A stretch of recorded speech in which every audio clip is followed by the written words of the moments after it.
Good day, everyone! Today, we will be discussing to a very informative topic, and that is the functional and notional approach. So I hope you will lend an ear as we discuss this one. So I think we are all ready, so let's get started. So what's the agenda of our report for today? The objective of this report is to provide an overview of the functional notional approach to language teaching, including its key principles, techniques, and activities, advantages, and of course, its challenges. The report aims to inform language teachers and learners about this approach and its potential benefits and drawbacks, as well as to identify areas for further research and development. We will have an introduction to what is functional and notional approach. We will also discuss its aspects, its principles, the techniques and activities that may use in this approach, and of course, we will also dig into its advantages and its challenges. First, what is the meaning of functional and notional approach? So this approach is a communicative language teaching method that emphasizes the use of language functions and notions in real-life situations. This approach focuses on developing learners' communicative competency by providing them with opportunities to practice language in context and to use language for meaningful purposes.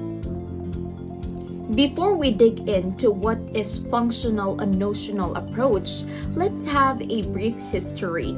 So, it emerged in the 1970s as a response to the shortcomings of earlier language teaching methods, such as the grammar translation method and the audiolingual method. Linguists such as Halliday, Wilkins, Cannell, and Swain began to emphasize the importance of functions and notions language use. It was first introduced in the United States and later spread to other parts of the world. It remains a popular and effective approach to language teaching. Now, let's dive into the functional and notional aspects. In this part, we will be discussing the focus on language functions and notions.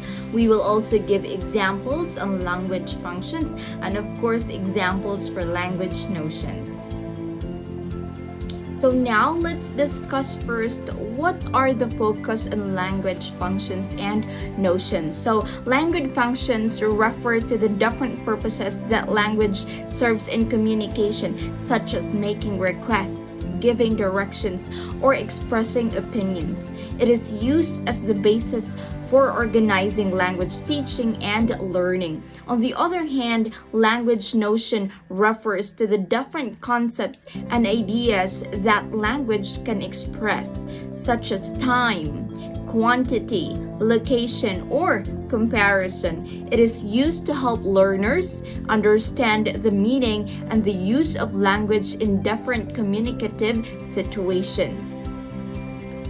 Let's have here some examples of language functions. So, language functions can be in a different form. So, it can be in a form of invitation or inviting. For example, asking someone to participate in an activity or event. So, here are the words. Would you like to come to my birthday party next Sunday? So in that way, you are inviting someone to come over to the celebration. So that is an example of invitation, and that belongs to language functions. On the other hand, language function can also be in a form of complimentation or complimenting. So you are expressing admiration or praise. For example, you look great in that dress. So you are showing your admiration to someone by telling her that she looks great with the dress that she is wearing. Language function can also be in a form of persuading or persuasion. So you are convincing someone to do or believe something. For example, You should definitely try this new restaurant. The food is amazing. So in that way, you are trying to persuade them to come over to the restaurant and try what you have experienced. On the other hand, language functions can also be in a form of expressing opinion. You share personal views or beliefs. For example, I think that global warming is a serious problem that needs to be addressed. So, in that words, you are trying to express the opinions that you have within you. Now let's have here an example for language notion. So it can be in a form of time, expressing time-related information such as clock time, duration, frequency, and sequence. For example, it's 3 o'clock in the afternoon, or I have been studying English for 2 years now. So that can be in a form of time. Language notion can also be in a form of location. So you are expressing spatial relationships and position. For example, the bank is next to the supermarket, or my house is located in the city center. It can also be in a form of purpose. So you express goals, intentions, or objectives. For example, I'm going to the gym to exercise, or I'm studying English to get a better job. So in that way, you are using the language to express the purpose that you have. And you can also use the language for comparison. So you express similarities and differences between people, things, or ideas. So for example, this phone is more expensive than that one. So that is in a form of language notion. You are comparing two things and you use language to cite the comparison between the two. Now that we are done discussing what are the focus of functional notional approach, let's dive into what are the principles of functional notional approach. In this part, we will be discussing what is communicative competence, what is learner-centeredness, the authenticity, and of course, what is task-based learning. So first, what is communicative competence? It is the ability to use language effectively in real-life situations to achieve communication goals. It includes not only knowledge of grammar, vocabulary, and pronunciation, but also the ability to use these language resources appropriately and effectively to convey intended meanings and interact successfully with others. An example for this is learners may engage in role plays where they have to negotiate a business deal, simulate a customer service interaction, or engage in a casual conversation with a friend. Now, what is learner-centeredness all about? It is an approach to teaching and learning that focuses on the needs, interests, and goals of the learners, rather than on the teacher or on the curriculum. It emphasizes active participation and collaboration among learners, as well as the development of critical thinking and problem-solving skills. An example for this is learners may be given choices in selecting topics for discussion, conducting research on a subject interest, or presenting on a personal experience that relates to the lesson theme. Third, we have here authenticity. So it means exposing learners to real-life language use and providing them with authentic materials and contexts. This allows learners to develop their language skills in meaningful and relevant ways. Authentic materials can include articles, videos, podcasts, interviews, or real-life recordings that reflect genuine language use. For example, learners might analyze and discuss a news article, watch a video clip of a job interview, or engage in a role play where they have to order food at a restaurant.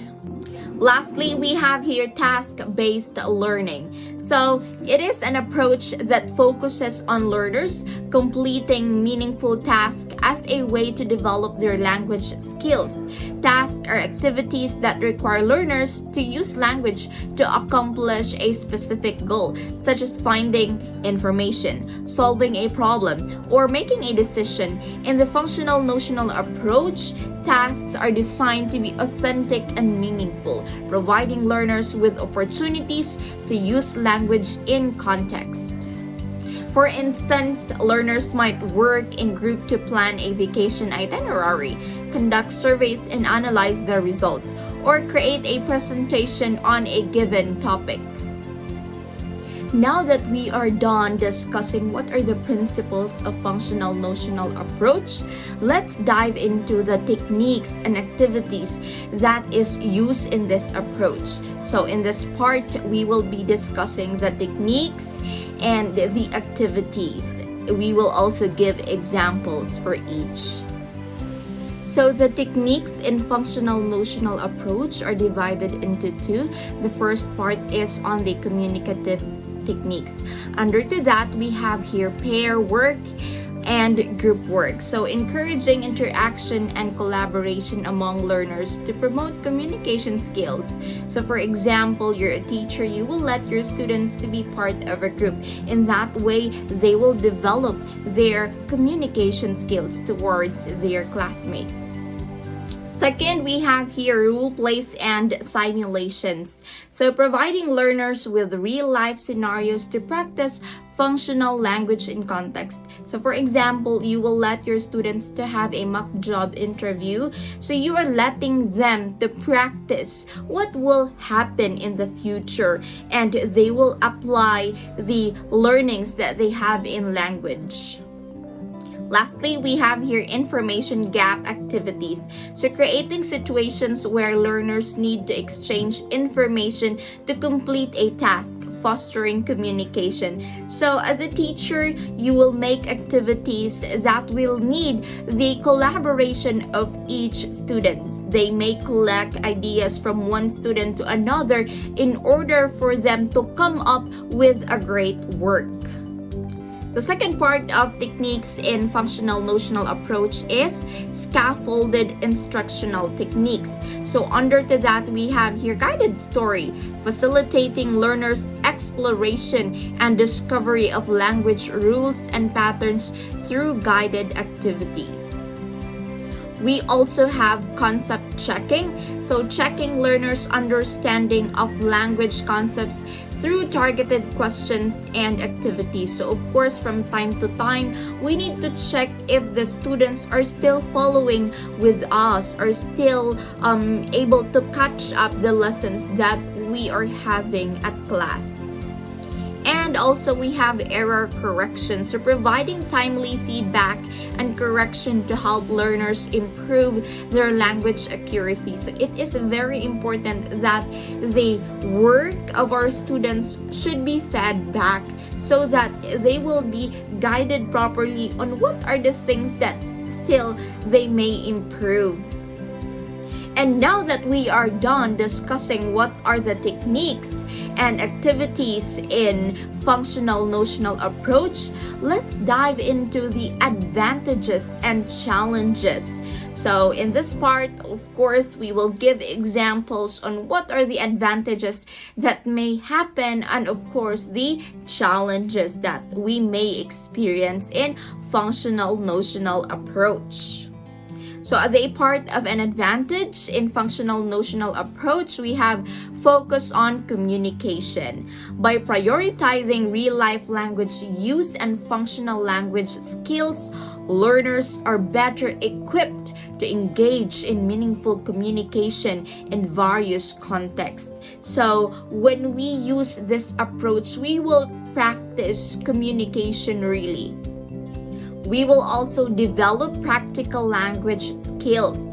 So learners acquire functional language skills that can be applied in real-life situations, enabling them to navigate and communicate effectively in target language environments.